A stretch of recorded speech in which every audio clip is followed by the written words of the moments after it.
All right, so we missed last week, but we're back on track this week with our devotionals. We're going to be finishing up Proverbs chapter 9. This is a shorter chapter with only 18 verses. If you remember, we went through the first 2 weeks ago, went through the first 9 verses 2 weeks ago, and we were looking at this scenario where the character of wisdom is inviting anybody and everybody in the city to our house for just a wonderful dinner.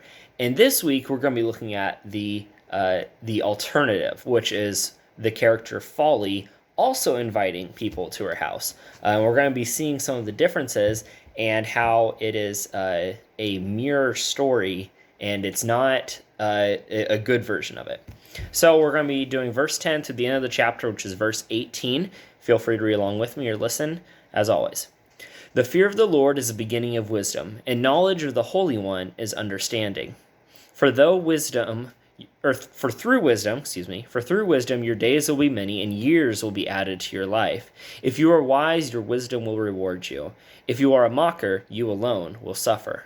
Folly is an unruly woman. She is simple and knows nothing. She sits at the door of her house on a seat at the highest point of the city, calling out to those who pass by, who go straight on their way.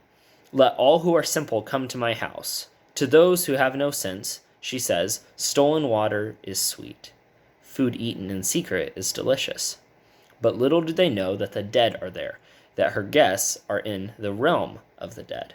So in this passage, we start off with a reference back to the very beginning of Proverbs, which is that verse 10 there is nearly the same as verse 1. For the fear of the Lord is the beginning of wisdom, and the knowledge of the Holy One is the beginning of understanding.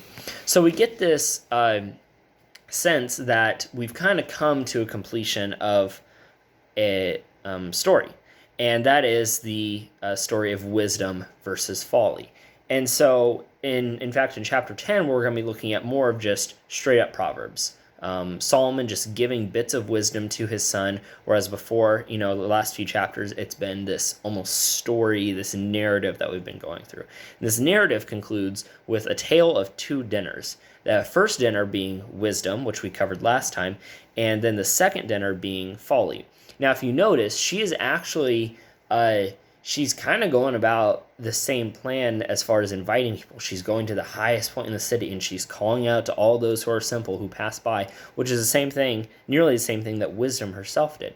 And so folly is calling out, trying to get as many people as possible to come to her house, but the difference is that when you go to her house, you're not there collectively with other people. Wisdom's dinner it's a big party, everybody's together. When you go to Folly's house, the only other people there are already dead. They're already gone. They already have fallen fully into the trap of foolishness and folly, and you are alone in your folly. Your only companions are those who are already gone.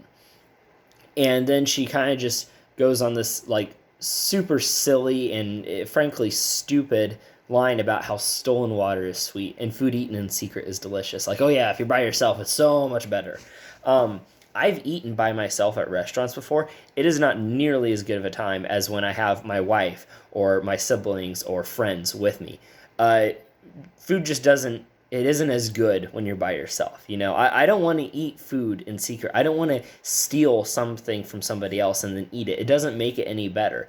You might get that little tingle of excitement, ooh, I'm doing something wrong. But at the end of the day, you're just going to be listening to the words of folly. You're just going to be falling into that trap, and it's not going to be as nourishing or as beneficial as having a dinner with other people that are wise, with friends and family. Folly is never as beneficial as wisdom. And that is just the final point that is being driven home here, which is what we've been reading about for the last few months. Every single time, choose wisdom over folly. Folly cannot compare. Folly's party is lame. It's just a bunch of corpses. That is not nearly as fun as everybody else in the town, right?